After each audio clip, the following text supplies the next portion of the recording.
Ndị be anyị ekenenu m unu, asị nke ụbọchị nke taa dịrị unu na mma, a sịkwa nka nke onye chili ya zelu. Anya sị na ọ ya dara n'Igbo na mma, na n'Igbo ya dịka echi na-echi ada agwụ agwụ, dịka anyị kwuru otu a ka ọ ya dịrịrị.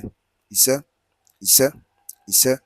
Dịka anyị si kwukwa unu nkwa na anyị ga-ewetara unu ya bụ daily update n'ilu akwụkwọ, ụbọchị taa maka ka ya bụ ife si ada, na gbasịta maka ihe na-eme na ndịda anyanwụ ka anyị na-akpọ Eastern Region. O nwere ihe mee n'ilu akwụkwọ, ife a bụ international media.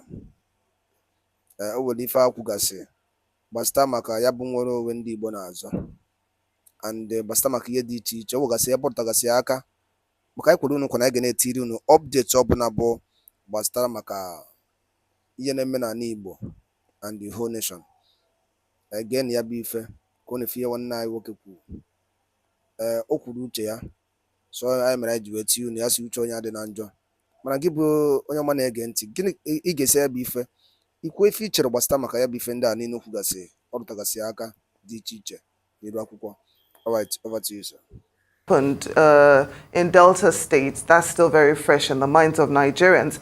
I'm just wondering, why do we keep having these attacks on military personnel? What can be done to improve military-civilian relations, and how do we curb, this tragedy, from happening again? Well, it's it's quite unfortunate that non-state actors will be attacking our military, which is a sign of our sovereignty, our nationhood, the authority that has been conferred on our security agencies to defend our country. And the reasons are obvious. What they are doing is to make sure they weaken people's confidence in government. And when we talk of non-state actors, you recall that there were so many attacks on our soldiers in Imo State. And I believe also that some progress is being made in the southeast. If my mind can recall, I think there have been less attack in Abia State. Of course, that's the home state of the leader of IPOB. And the leader, in his last interview in the court, has dissociated itself from these random attacks and even sit at home. The Ohanese has denounced it, and the Igbo leaders have also denounced these attacks.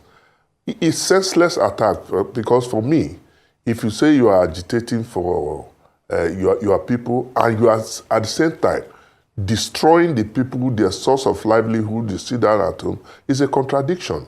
And that's why I tend to believe that the attacks are not sponsored by IPOB, but these criminal elements that have infiltrated IPOB. What do we do to stop it? First of all, our intelligence agency have been working hard, collaborating with the security agencies to fish out these criminal elements in their hideout. Until this, and I believe there's been a reduction in all these attacks since. But this one is rather quite unfortunate that 5 soldiers lost their life, including other civilians. So I have said times without number that this issue of IPOB is a political problem that requires a political solution.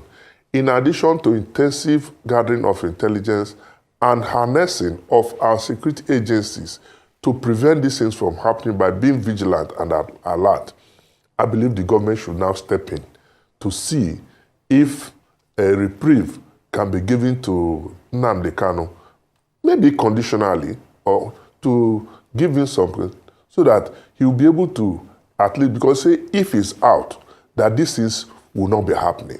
So I think the government should give that a try, a political solution, to see if these criminal elements will not stop what they are doing.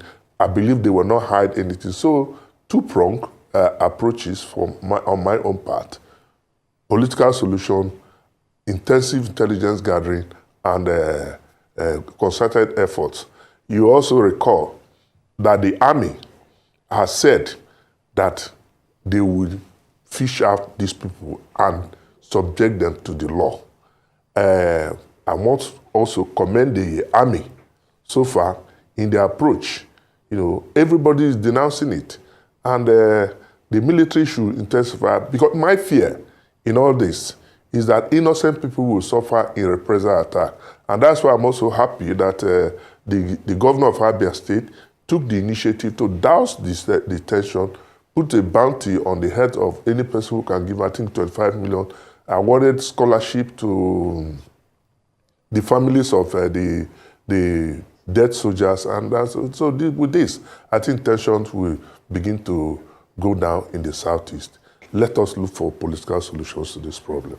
Okay, while we're looking for political solutions to this problem, Ima Powerful, that's his name, talking about IPOB spokesman, has actually come out to denounce and distance his organization from this particular attack. He, in his own words, and I quote, he said, those that are responsible for this attack on the military checkpoint are politicians.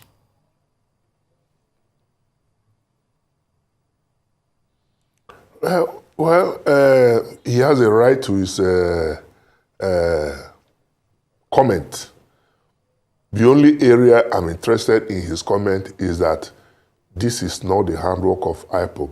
Whether they are politicians, I cannot say. But if they are politicians, what would be their intention of sponsoring people to go and kill soldiers and kill innocent civilians? That part of the statement, I don't seem to agree with you. But you also note that majority of our problems, our security challenges, are politically generated. So he might be right, because maybe he has some other information. But for me, I don't have such information. So I cannot speculate that politicians are sponsoring these people. But I believe that these are criminal elements. It's been established. Because IPOB has distanced itself from these attacks. The Ohanese Igbo leaders, the governor, everybody is distancing themselves from this dastardly act. So I don't know whether there are politicians that are actually sponsoring these people. In the meantime, you know, there are reports that soldiers are on a revenge mission and that they've been arresting and harassing residents. I'm wondering what can be done to de-escalate tension so that we can avert another tragedy or bloodbath, you know, from taking place in Abia State. Yeah, that's where I started from. I say so far, I think the military has been conducting itself, you know, in a very civilized or civil manner. I have not received reports of casualties, although I saw a report where a Senator Abaribe, alleged that he was harassed, asked to calm down and all these things. The revenge or reprisal should not be visited on innocent citizens. But let's concentrate our efforts to see that the culprits are brought to book. I want to commend and encourage the military to continue on its peaceful means of resolving this crisis. Yes, they have vowed that there must be revenge, but it must be on the criminal elements. All right, there's been reports. I'm glad you've said that you are quite encouraged with the way the military are handling this particular delicate situation, but there are talks that they are under pressure for reprisal actions.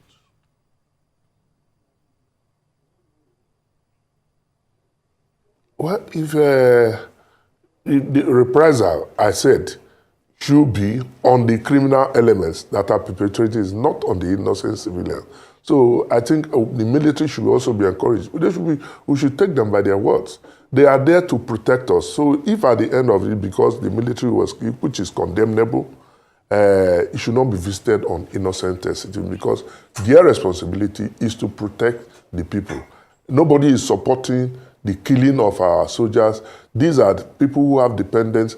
Government has wasted money, training, involved a lot of resources creating. So if you kill one soldier, the country is losing a lot in terms of training, in terms of livelihood, in terms of dependence. So, but I think the reprisal, the revenge should be visited on the criminal elements. I'd like us to talk a bit, about the president's reaction. He has described the attacks on the military personnel as treasonable, and he also says those calling for the sit-at-home order, are also committing treason. But then this sit-at-home order is not new. It's been going on for years. How do we stop this totally? Yeah, that's what I said when we started.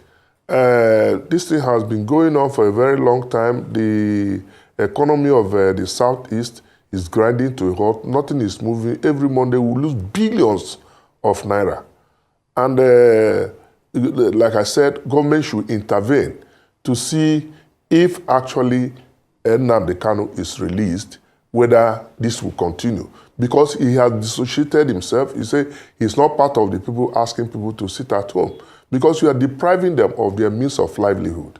And if you are protecting or agitating for some people, you cannot at the same time exterminate their means of livelihood or make them go extinct. So I think I continue to emphasize that government should need a political solution to the problem in the Southeast. All right, a political solution, you say, but it's not only Nnamdi Kanu that in time past has found the flames of IPOB, but you and I know that Simon Ekpa, all right, regardless of Nnamdi Kanu trying to bring a little bit of sense into all that has been happening, we've had Simon Ekpa actually fanning the embers and actually probably stoking people to go out there and continue what they've been doing. As far as I'm concerned, I don't think Samuel Ekpa is even working with the IPOB. If he's serious, he should come back to Nigeria and begin to ask his people to lead. You cannot, stay outside Nigeria and directing misguided people to be committing heinous crime. I also Mr. believe Ejiofor, that government should enter. Permit me to come in here. Yes, a lot of people have said that. Yes. We know he's still in Finland, but it doesn't change the fact that he's a voice that several people, especially those in the Southeast, listen to. So saying that he should come, he should come back. Well, that's probably not a very, very realistic move, but he's still a voice that people listen to, especially those in the Southeast. Yeah, it's a voice. It's a voice, if you remember what I said, it's a voice to misguided elements. It's not a voice to reasonable people. But I can be listening to him. Most people cannot be listening. But some of these people who have been brainwashed will be listening to him. But he's there, enjoying himself. I also believe that this time, government should enter into negotiations with the country where he's operating from and see whether he can be repatriated and to enable him face trial. Because what he's doing is worse than what Nnamdi Kanu was doing. So he should be brought back for trial. So what is the way forward? How do we prevent this from happening again, whereby we have non-state actors attacking our military personnel? How do we stop it, not just in the Southeast, but in all parts of the country? You see, in all parts of the country, for instance, if I talk of the Southeast, that people should come out to volunteer information, the people are scared. They are afraid. They cannot give out information because these people are living within the same people. So our security agencies should intensify efforts to flush out these elements from their hideouts.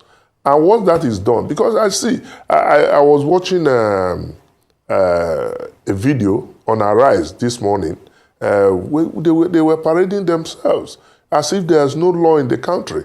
So we should deploy more technology to see where they're operating from.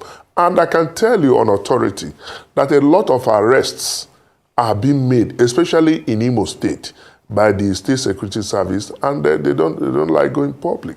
I can tell you on authority. And that's why there's there's a decline in the activities of these elements in Imo State. They are now shifting ground to Abia and possibly some fringes of Anambra where they are currently operating.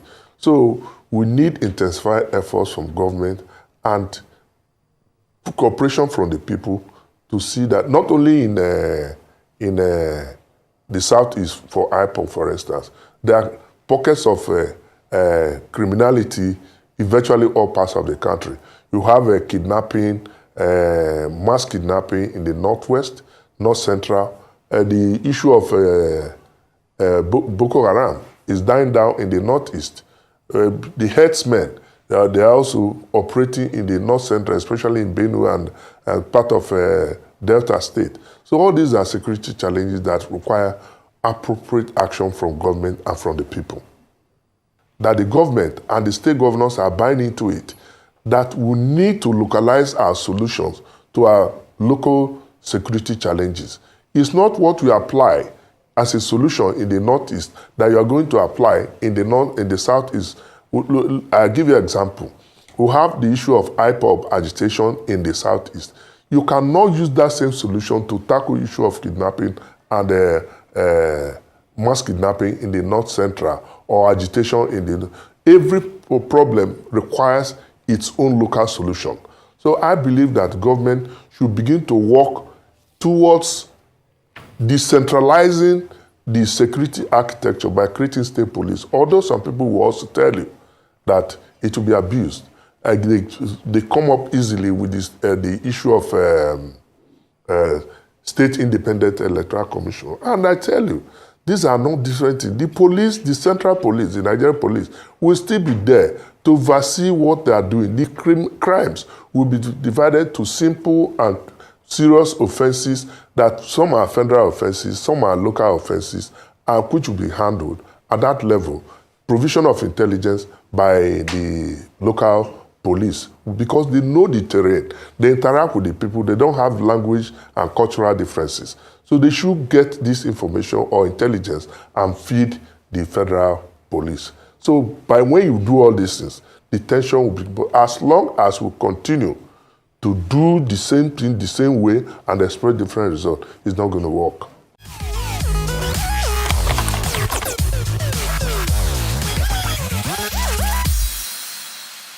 Ndị be anyị daalụ nne nu kwunu si na-esoro anyị ya na-eme n'iru akwụkwọ. Dịka iso wee gee ya bụ ife ịnụrụ ihe The Balon the Gentle Lion kwugasị n'iru akwụkwọ n'ụbọchị nke taata anụ. Ọzọ dịka ibu ya bụ ka efi nwere ikwu gbasịta maka ya bụ ife ndị a niile o kwugasị n'iru akwụkwọ. Ife o kwuru nne o kwuru ya dịka o si dị ka efi nwere ike ikwu gbasịta maka ya bụ ife a. Drop ya on the comment section below. Chetakwa na ya bụ Eastern News 24 ka anyị si were wetara unu nnukwu ozi ya dị oke mkpa. Daalụ na ụmụnne m, gwa nke emesịa.